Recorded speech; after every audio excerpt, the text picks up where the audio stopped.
How powerful is the CX16? There's been lots of questions post, can it do this, can't it do that, is it better, is it worse, etc. So, I'm going to go through and compare it to a bunch of contemporaries. For this video, I am focusing purely on CPU versus CPU. All things equal, just CPUs versus CPUs. I will get to other enhancement features, PPUs, later. 8 bits.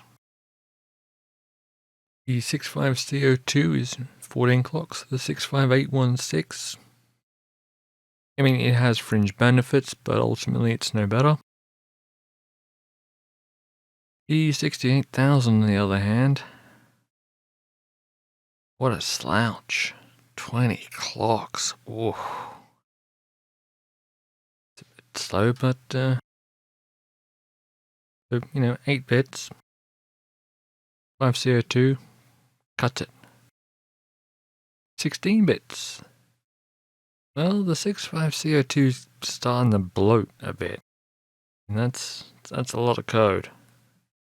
And the clocks also bloat. 26. So it was 6 better, now it's 6 worse. The 65816, 16 bits means nothing to it. Just takes it in its stride, a minor clock bump. 68000, because the 68000 doesn't have any 8-bit optimizations at all. It doesn't care. It just does 16-bit and throws away the upper 8 bits. It costs no more. Let's add an index. The 65XX series is 2 to the force. The 65CO2 gains a few more clocks, a few more bytes. 16-bit index is a bit of a pain, but oh well, it gets through it. The 65816 you barely notice. You pay 3 for the LDX at the start. Oh, that 68,000 is looking heavy now. It's up to 32 clocks. This is a pointless thing to do. You don't add an index to a known memory address. You just plus its value and let the assembler do it. And as such, the 68,000 is actually doing an indirect lookup. Let's make a real example. Wow, it's a bit hard to see because I've had to put 2 commands per box, but as you can sort of guess, the 65CO2 is pretty long. And the code is 53 clocks. On the other hand, the 65816 doesn't really notice. It's up to 31 clocks. Not bad. And the 68,000 is identical to it was. The 68,000 is still slightly slower than the 65816. Got a clock. But the 65CO2 is looking a bit slouchy. So why is this? Well, a 68,000 has some very advanced addressing modes. In this particular case, you can do a displacement, an indirect lookup of an address register offset by a data register. And this is just a param in pretty much most of their main opcodes. And this costs you 10 clocks for 16 bits and 14 clocks for 32-bit operations.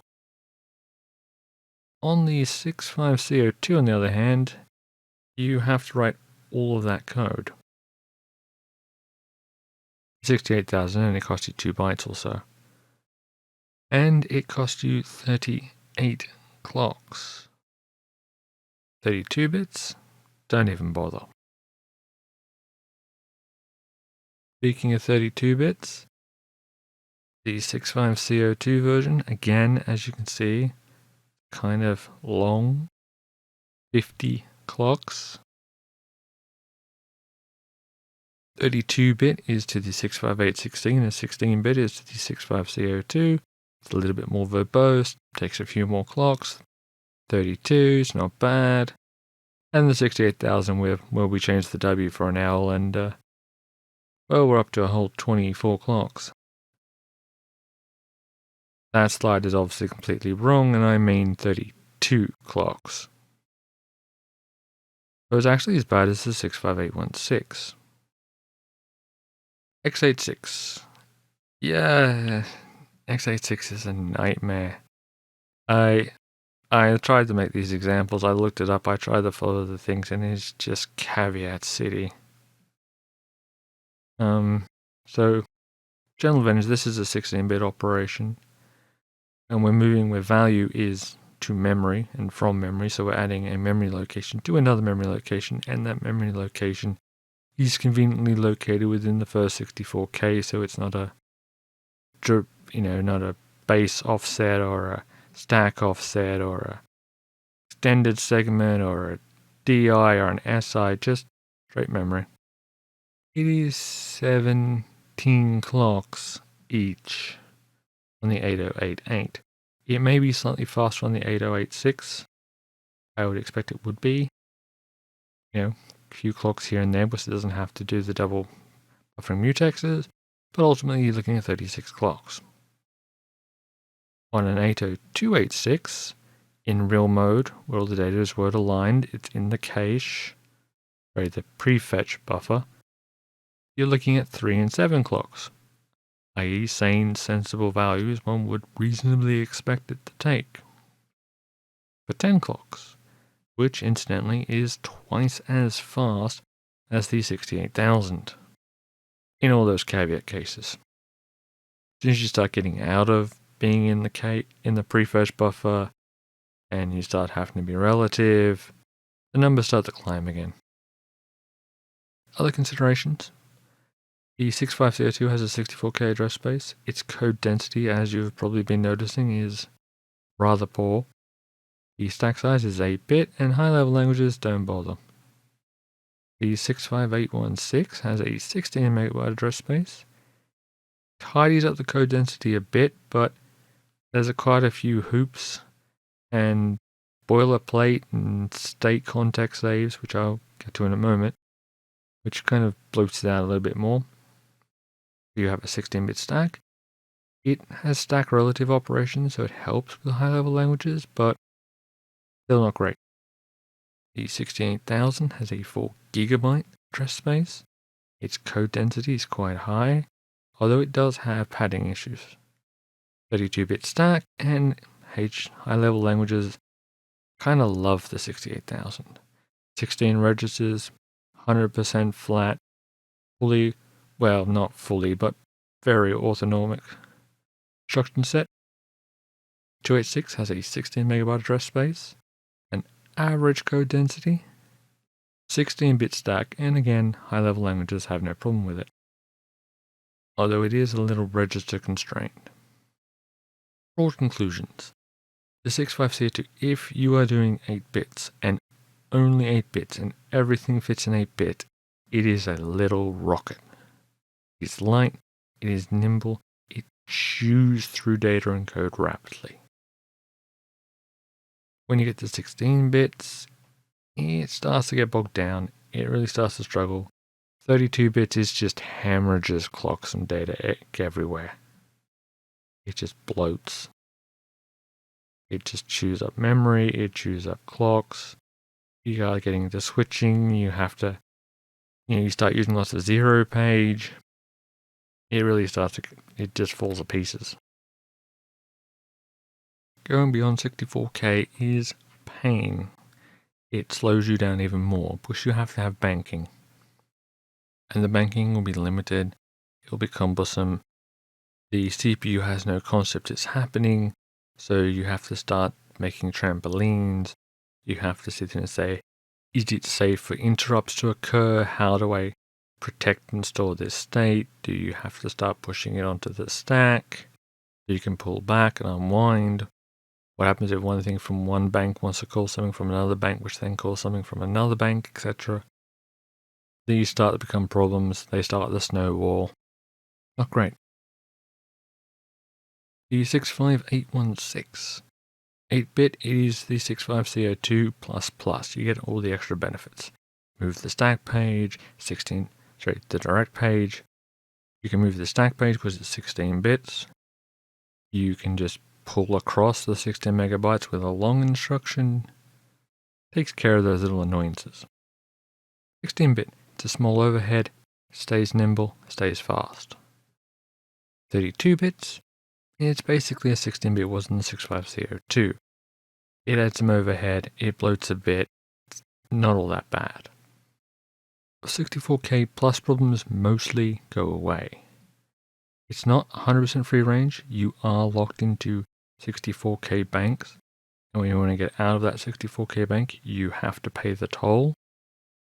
But it mostly works, and you get some hoops, lots of hoops. You start to see lots of code like this. You have to save your register size. You have to save your data bank. You have to make sure the data bank is the bank you expect it to be for this register.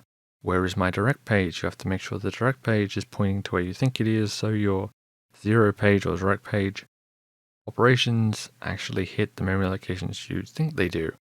And then you have to restore all the state and pop it off. This is actually from an interrupt. You probably won't do push X and Y on a generic function, but you start to see a lot of functions starting to have lots of this sort of hoop jumping boilerplate on their entry and exit, which just starts to chew up memory, starts to chew up clocks. D68000. 8-bit, it is horrible, it is slow, it is clunky, it is an elephant trying to do ballet, basically. 16-bit, it is in its prime. Lots of registers, anywhere, anytime, it doesn't care. It's ready. 32 bits, adds minor cost, but it is fully supported across the board. It's not just those. Here are the 4 instructions that work with it. All the registers are 32 bits. 64K Plus has a minor cost of speed. You either pay the 4 clock cost for doing a long instruction, but also it has PC relative, so the 64K window isn't fixed to actual hard banks. It's minus to plus 32K from where you are. It's a constant sliding window. So you can actually jump through your code and maintain the plus minus 32K and never really pay anything for it. Because its code density is so high, you get more RAM and ROM. If you have 512K on a 68,000, you end up having a lot more free space than, say, a 65C02 with 512K. It just gives you more back. Every byte saved on an instruction is a byte that can be used elsewhere. The X86. 80886, just don't. It's a horrible, hacky, stopgap CPU that somehow convinced IBM to be used instead of the 68K. The 80286 Intel actually finally got themselves together and sorted the CPU out a bit. 8 bits is alright, alignment is an issue. 16 bits you get solid performance, and 32 bits it's basically a 65816. However, the memory map is complex and caveat city. Nobody misses the 286 memory map model. It got fixed in the 386 and no one ever looked back again. Clock for clock. Every CPU, they're 8 megahertz or whatever. What do you get? At 8-bit, the 65816 is king. 25CO2 is pretty good, but the 65816 is just that little bit better. But both cream the competition. 16-bit, 65816, if you have small data sets and or limited data structures. If you can make it an array, so a structure of arrays, everything fits inside a 64K chunk, you're golden. The 65816 will start giving you lots of things for free, and you can just rip through it. However, if you have large data sets, i.e. over 64K, and you're forced into an array of structures or multiple level of lookups, the 68,000's more advanced addressing modes, larger set of registers, really starts to pull in, and it will just punch through. The 286, if you are 16-bit focused, and you want raw math, and you can optimize your code to be in the prefetch buffers, lots of little tight loops, it absolutely screams. If you need 32-bit stuff a lot, the 68,000 wins, hands in, hands down, all way, every way, nothing doing. Clock, not for clock. So, say we have an 8 MHz 65CO2, which what the CX16 has, and we want to compare it to the 3.58 MHz 65816 of the SNES. I mean, for raw performance, an 8 MHz 65CO2 wins. 65816 is better. It's not over double better. It's a bit better, not double. 8 MHz 65CO2 versus a 7.14 MHz 68,000, i.e. an Amiga 1000 or 500. Overall, the 68,000 will win. If you want to get into doing 3D maths, large blitting operations, the 68,000 16 and 32-bit operations will just compound and kill you. But the 65CO2 will have victories. If everything is 8 bits, it will somewhat scream past the 68,000. 8 MHz 65CO2 versus a 4 MHz 286. It's a close call, that one. I'm going to go with the 65CO2 just because, the amount of things you keep in the 64K segment, you're not doing complicated extended segment plus operations, and when you fall out of that prefetch buffer, it hurts. You're probably not going to be able to maintain it enough to beat a 65CO2 at twice the clock. But a 6 MHz 286, my money's on the 286. In the next part, I'm going to look at the graphics capabilities, and then in the part after that, I'm going to look at the machine as a whole.